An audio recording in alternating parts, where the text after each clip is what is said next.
I'm here today to talk about integrity, specifically regarding the wireless LAN professional. I had a couple of topics that I was trying to pick from, and so it was sort of difficult to hone in on one and sort of corral enough thoughts to put together a reasonable amount of content. So here's hoping I don't disappoint. So if I can figure out how this works. Looky there. So that's about me. I do some stuff. I do primarily social media. I have a day job, right? But the important stuff here is social media, Twitter, podcasting, all that fun stuff. Tech Field Day delegate, and I'm generally passionate about wireless technologies. And of course, like most of us, I'm sometimes contrarian. It's the way it goes. Never. No. Thanks, Keith. So what we're not going to talk about today is things like securing data from an integrity perspective. We're not going to talk about black hat, white hat, gray hat, morality of protecting things that are our customers. We're not going to be talking about decrypting software, any of that sort of fun, I wouldn't even call it fun, any of those sort of corner cases around ethics and integrity and what you can and can't do versus what you should and shouldn't do. Before we get kicked off, though, as I started doing research on a couple of these particular words, I thought it was good that we sort of level set with what my perception of what a handful of these words are. And the first word I want to talk about is the word integrity. The definitive resource of the world is Wikipedia, of course. And they say integrity is the quality of being honest and having strong moral principles, moral uprightness. It is generally a personal choice to uphold oneself to consistent moral and ethical standards. And it's the consistent moral and ethical standards piece that I think is interesting, especially as we talk about being wireless LAN professionals. Now, the secondary defining body from a word's definition perspective, Merriam-Webster, it's funny how they've sort of taken a backseat to it all. They define it a little bit differently. The quality of being honest and fair and firm adherence to a code of especially moral or artistic values. And I think this hits probably a little bit closer to the mark than the Wikipedia definition, especially when we talk about wireless LAN being more of an art form many times than it is a technology proper. I thought these two were really interesting to start with from a words normalization perspective, but I think that there's another word that we often overlook, and sometimes that's good, sometimes that's bad. That word is professional. And of course, the definitive source of everything on the internet says a professional is a member of a profession or any person, who earns their living from a specified activity. And the earns their living piece is the piece that I'm going to be particularly interested when we keep talking on this. And then, of course, to juxtapose, Merriam-Webster says professional is done or given by a person who works in a particular profession. I think the Wikipedia definition probably hits closer to the mark in my book. A professional in my book is somebody who gets paid for doing something. And so when we talk about getting paid for doing something, especially within the context of wireless LAN being an artistic, or a sort of a form of art even, especially when we start talking about moral codes of right versus wrong and what's good versus bad, that's sort of what we're all after. Why is all this important? Well, because as we've seen over the past couple of days, there's a lot of different ways to do Wi-Fi. There's on the broad pendulum of Wi-Fi doesn't work, despite the fact that it seems far too often that we see that. There's a lot of ways to do Wi-Fi. There's a broad spectrum of making wireless work, despite doing a lot of things bad. Poor, bad design, AP placement, RF design, network designs. How many people have walked into a network and said any number of things are wrong, yet their Wi-Fi still actually works, right? You can still send and receive data. Misconfiguration, intentional or accidental. We always talk about the next widget of the day or a particular way to configure a feature, and maybe that feature isn't properly turned on or deployed, yet the Wi-Fi still works. very, very resilient to lack of security, lack of authentication, lack of oversight. These are all things that we grapple, yet we still have hundreds of thousands of wireless networks globally that still manage to function in the face of us doing things wrong, or people doing things wrong. Multiple, sometimes conflicting regulatory bodies or governing bodies. You know, the FCC, the IEEE, and the Wi-Fi Alliance, they're not always in agreement with where they're all going, which is why we have different goals for those bodies. And sometimes they don't line up correctly, or sometimes they don't line up cleanly. And then, of course, there's the vendor-specific minutia, right? Everybody has gone to vendor A and said, you do feature this way, and then you go to vendor C, and they do the same feature a different way, or they do a different feature that's competitive. And there's no clean way to draw necessarily a correlation between the two. And that can lead to, all the previous coupled with, sometimes conflicting, well-respected thought leaders. We're standing in a room full of, 200 people or so, and all of the people here have good, strong opinions, and sometimes they differ. So all the previous coupled with commercial requirement for well-being, right? At the end of the day, we all have to make a living. We all have to put food on our tables. We all have to buy stuff, cars, commute. We have to own a home, put a roof over our heads. We have families that we may have to take care of. We also have highly social technology. This group is a highly social group of technologists.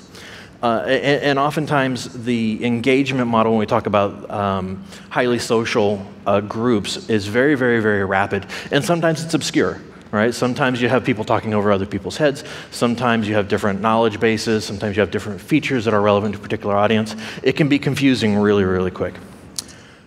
And of course, the always evolving best practices. What was best practiced 3 years ago may not necessarily be the same best practices that we have today. New technologies driving new designs, new exploits taking advantage of widely adopted security mechanisms. So we live in an ever-evolving landscape of change and sometimes strife and sometimes conflict.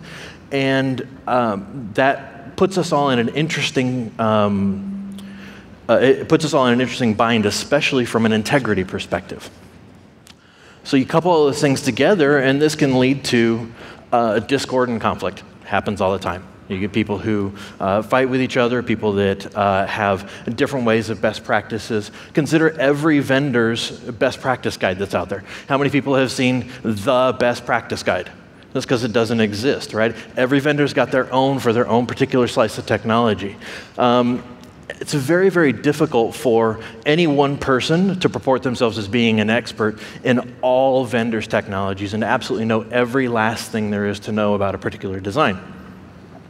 So this puts us all in an interesting bind, especially when we talk about integrity of the individuals who are deploying and designing and maintaining our networks.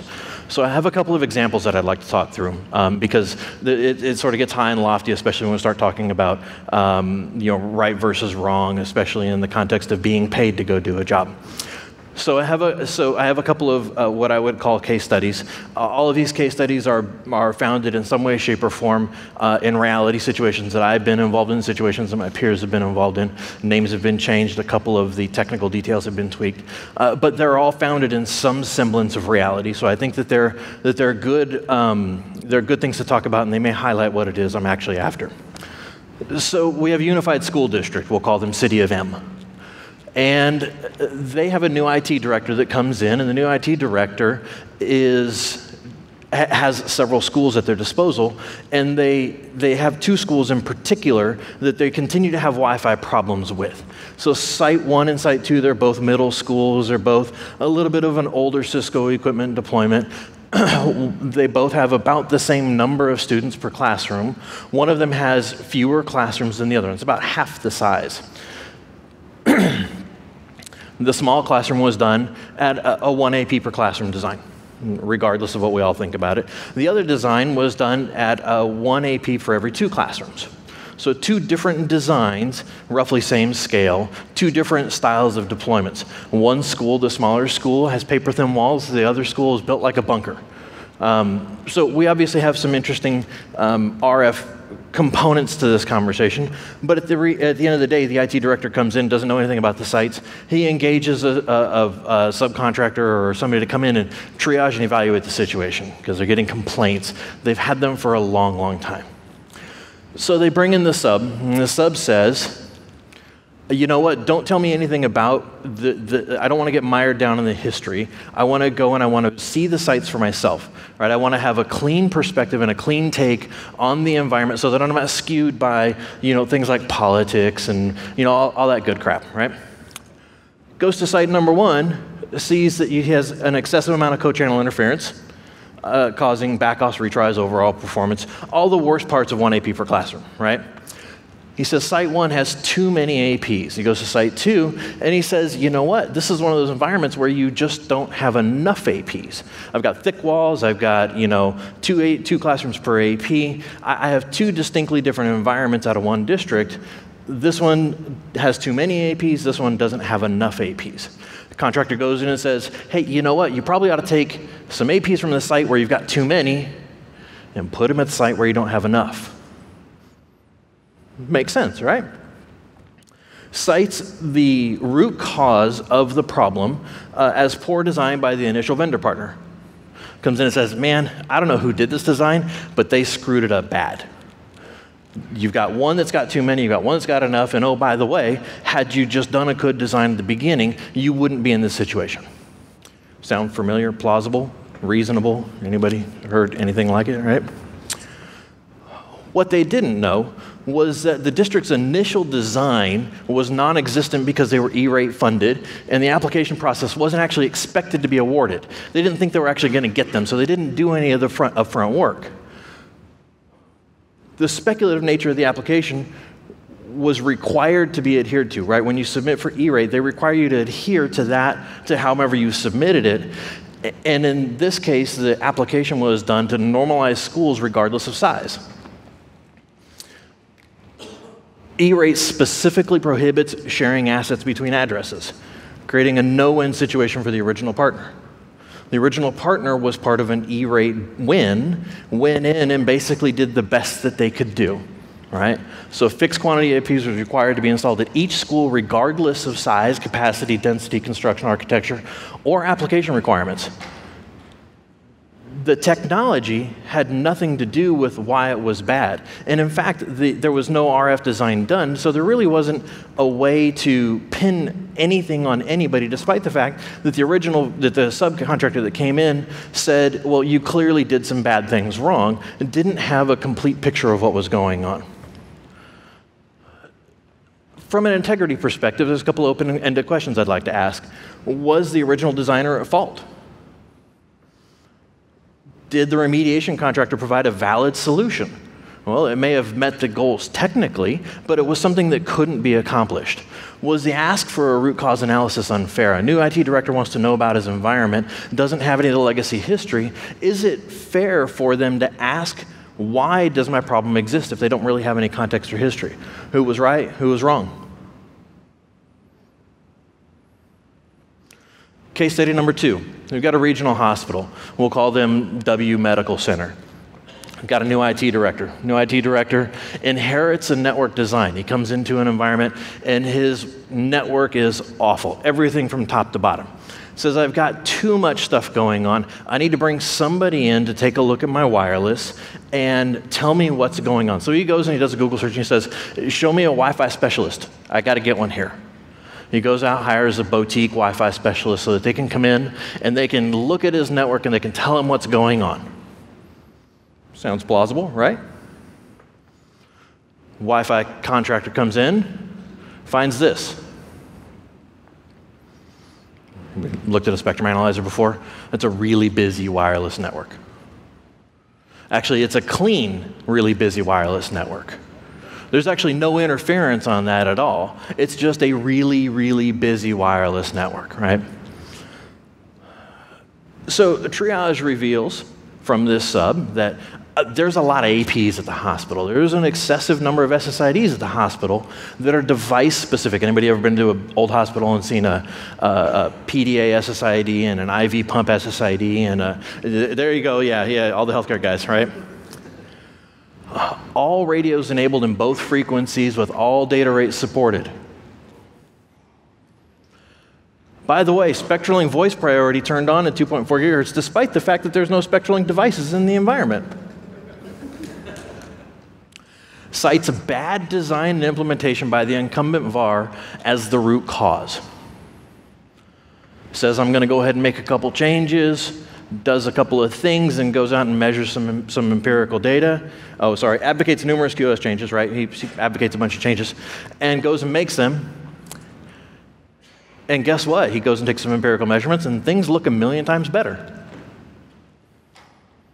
Good, right? Guy did what he was supposed to do. Good, honest integrity, right? Got paid for a job, went in, discovered the root cause analysis, fixed the problem, got paid. What he didn't know was that this was the 4th IT director at this facility in the same number of years. The incumbent partner who was there was making very gradual changes to their network, removing numerous issues, migrating them from an old SpectraLink deployment 2.4 to Cisco voice in 5 gigahertz. And oh, by the way, all the old IT directors didn't want the partner to do it, so they had their internal voice guys doing it, which took them years to pull off. The voice guys saw the new IT director coming in and said, oh, I better finish this up. I only have like 30 more handsets left to do. Before the new IT director got there, went and swapped out all the last SpectraLink devices, which meant that when the new IT director came in, there was no reason for things like SVP being enabled. Oh, by the way, the initial IT director 4 years ago wanted RFID. It was like, yeah, location, great, perfect. We want APs in all the corners. I got to have a dense environment. Oh, by the way, I'm we'll use 1 and 2 meg beacon data rates for my tags. Never actually deployed anything. The infrastructure vendor who was working with the original VAR who won it, not wanting to lose the business, strong-armed the VAR into an a la carte pricing model in order to win. And the IT director said, I like the hardware over here. I don't like the services over here. Tell me about all these services things. I'm going to pick and choose. And instead of you designing my new network, I want you to put in new hardware, but keep my old config. So the behind-the-scenes story of the healthcare environment here in particular is that there was a lot of churn from an IT director perspective, leading them to a point where the new guy had no history. And when the new guy came in and did some triage and did some stuff, got paid and threw the original deployment VAR under the bus, who was really at fault? Was it the original designer? Did the remediation contractor provide a valid solution within the context of what his ask was? Was the ask for a root cause analysis fair? Who was right, who was wrong?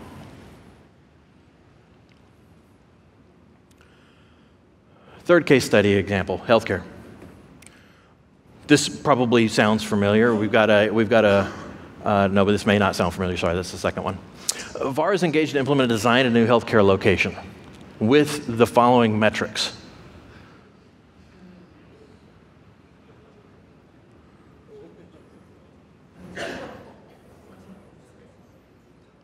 It just gets better and better, doesn't it? What's that? That's common. That's common. Yeah, for sure, for sure. VAR implemented as designed, or as spec'd, knowing full well and good the design was certain to fail, and they received payment to do so. Was it right? Was it wrong? Anybody? Was it right? Was it wrong? Yes. Yes to right? Yes to both. Yes to both of those questions, for sure. Was the engagement approached with integrity? And you asked a great question. I totally ignored you because I'm going to reveal here in just a second. Based on the things that I've just given you, was the design approached with integrity? The other side of the question, the other side of the comment is the VAR has been trying for years to educate this healthcare environment about how they've been doing wireless LAN design so poorly. They've had no way to go in and actually prove it out because they didn't want to allow the VAR into a fully populated hospital from a patient disruption perspective. So They finally convinced our IT director to go into a new building that hadn't been turned up live and replicate their config so that they could finally vet and empirically prove to the new IT director, what their design was bad. The implementation was specifically done to highlight what a bad environment looks like. And that VAR got paid to implement a bad design. Is that right? Is that wrong? Ultimately, the VAR was able to use the deployment of the environment in a non-patient impacting way to prove out all of these things, why these things were bad or not bad. And then use the engagement as a foundation for future Wi-Fi at the hospital and ultimately fixed a lot of problems. So the question I have is, the original engagement model, right, of going and deploying a bad network and getting paid to deploy a bad network, does that smack of integrity? Is that a good engagement with the customer? The reality is that we don't know. It's easy to walk into an environment and take a look at some packets or take a look at a screen and say, you know what, this is bad. I don't know who did it, but they're morons. Well, we've all been there, right? Yeah, for sure. Case study 4. Right? Contractor was consulted for a retail organization to design their wireless network. And man, this contractor had been reading a lot. He said, you know what, it's retail. I know how to build retail networks. And they did everything. They were PCI compliant and concerned. They used the correct encryption. They used .1x authentication. They used site surveys. They did predictive. They did AP on a stick, pre-deployment, post-deployment validation. They hardware future-proofed the environment from an engagement perspective. They put BLE everywhere. They engaged an app development partner so that the retail people could engage their patrons on their handsets. They deployed redundant RF to AP coverage in all areas, and their design was perfect. It was, you couldn't have asked for a better textbook environment. I guess I just said that. Was this right? Was this good? Was it wrong? Was it bad? The data I just gave you, would you say that the contractor approached the design with integrity? Yeah, probably, right. He said, I got a retail customer, I'm going to build a retail network, right? This is the way I build a retail network. What we don't know is that the customer didn't want all of that. The customer wanted a hotspot coverage for their guests at a couple of locations. Due to the overkill of the design, the equipment cost was too much to burden for the customer and ultimately resulted in their bankruptcy. Network was ultimately built for the wrong use case, despite the fact that the contractor followed industry standard retail best practices for their deployment model. Anybody seen anything like this before? So when we talk about these things from an integrity perspective, of course we have to balance what's right and wrong from a best practices perspective. Do you go configure WEP in your environment? Do you not configure WEP? If you're doing bad things, despite the fact that they insist that they're actually bad and that you must do them, do you feel good at the end of the day if you take a paycheck for doing it? Doesn't matter if you're a vendor or if you're a VAR or if you're an enterprise admin, we all struggle with the same issues, which is getting a paycheck for sometimes doing things that maybe we ought not be doing. Couple that with a social media impact on messaging, right? 140 character conversations in Twitter, one-way conversations, means right versus wrong and good versus bad conversations are really hard to have. It's one of the reasons environments like this are great, so you can actually have a dialogue about those things. Honest and fair, really subject to interpretation. There's always somebody beating up on somebody. Doesn't matter what they are or who they're talking about or anything along those lines. You've always got somebody who's leading the charge in one direction, and guess what? Their opinions are going to fight. Social media makes all that really easy to engage in, but obviously sometimes difficult to follow through with. You know, subject matter experts, we have a responsibility to be fair, to see things from all sides, to see things from all times, to be subjective and to drive best practices, but allow for exceptions. We must be articulate and relevant. You can't go stand in front of a retail customer and talk to them about the pie-in-the-sky retail design when they really say, you know what, my customers just want to go check their email. I don't give a rip about all that other stuff. Don't oversell me a solution. Of course, we have to educate our audience at all costs. Right? We absolutely must be talking to the people who are ultimately buying the things from us, and we must have a conversation with them, and we must try to, at minimum, educate our customers. Of course, we all must know our craft beyond certification. Right? Certificates aren't enough. Right? You're going to go out and you're going to get a CWDP. That doesn't mean anything. Doesn't mean anything other than you passed a test. Right? You must continue that education. You must continue to drive forward from a best practices perspective so that we are all masters of our crafts. How do you balance the professional need to make money, survive, provide for a family's well-being with hold your nose configs? I'm going to do this. I don't like doing it.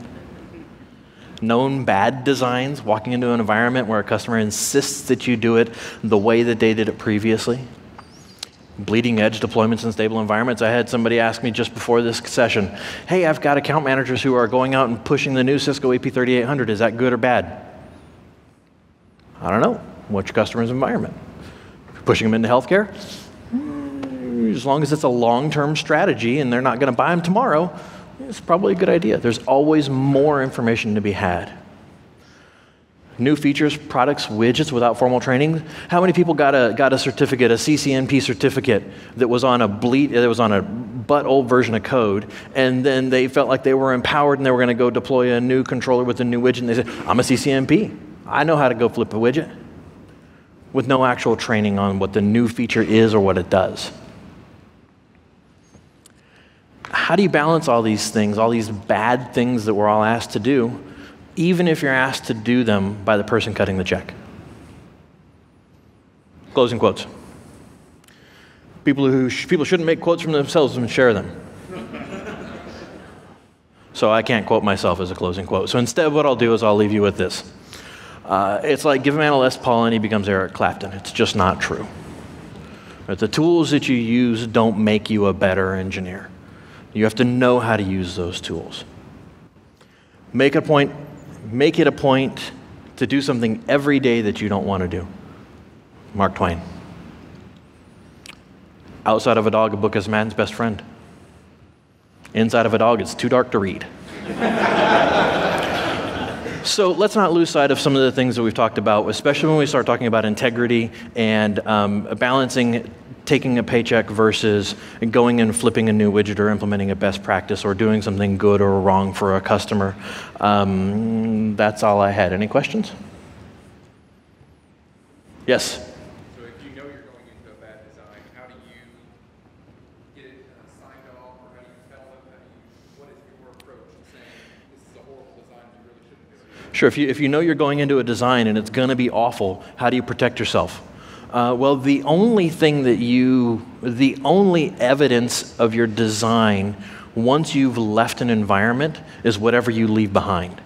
And if all you have left behind is a controller and some APs and a config, that's all they can judge you on, right? The only thing that you're judged on is what you leave behind. So what I would do is I would document. Right, I would say, in my list of things that I talked about with my customer from a requirements perspective, this person said this thing. It's A, part of the discovery process, something that you need to be doing, but B, if it's bad and they insist that you do it anyway, that acts as a CYA for sure. For sure. Write it all down. That's what I would do. Eddie? Oh, that was... I had that exact issue with a customer some years ago where they demanded that I do it even though I told them it won't work. And I wrote a document and I had to sign it to make sure. Yeah, so Eddie said he had a customer that did that exact same scenario. He knew it was going to be terrible. How did he protect himself? Well, he could have walked away from the business. And depending on Eddie's circumstance, he could have gone hungry. Right? We all have a commercial need to go do work so that we can get a paycheck. I hate to boil it down to commercialism, but it's the God's honest truth. You need to do your work, and sometimes you have to do things you don't like. Write it down. Make them sign it. Yeah, you bet. Leave it behind. So I have 2 giveaways. And I'm now 10 seconds over, so I apologize. But I wanted to shout out to Mr. Ryan Adzema, who a couple of years ago pointed me to a book that I really liked. I was going to do a presentation on being an introvert in a technology world, but didn't. Instead, I have 2 copies of the books to give away. If you're an introvert, it's a great book. You should read it. If you're an extrovert, don't take it. So it's called The Introvert's Advantage, if you don't mind. Manveer Singh.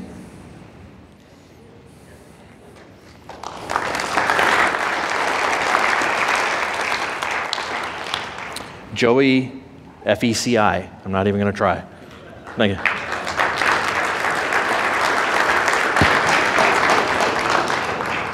Thank you. Did you autograph them? I did not, because I didn't write them.